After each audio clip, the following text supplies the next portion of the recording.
Like, what are you currently struggling with when it comes to analytics and also measuring the performance of your HR technologies? And I'm going to go to Andrew first, if that's okay, just because I think you might be able to provide a really good overview in terms of what your customer base is currently struggling with.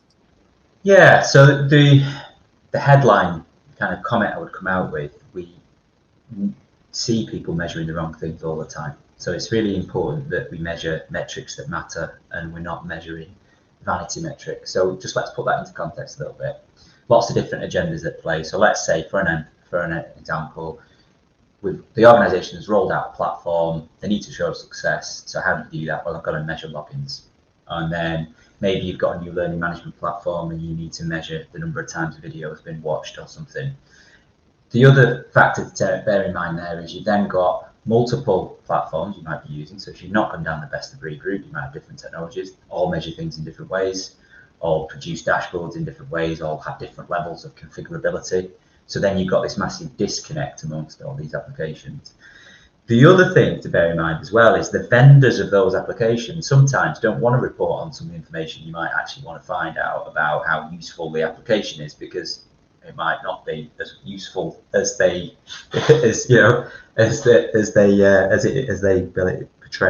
that it is.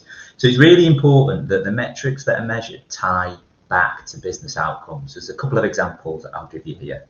So one of our customers, it's a large financial institution in the US, had a business objective to reduce rework in their organization. So they wanted to reduce the amount of time tasks had to be reworked, because obviously there's a huge cost associated with that. So, we helped them remove 27,200 people hours, reducing rework from 9% to 2%, by actually setting an OKR, a business objective, that tracked that.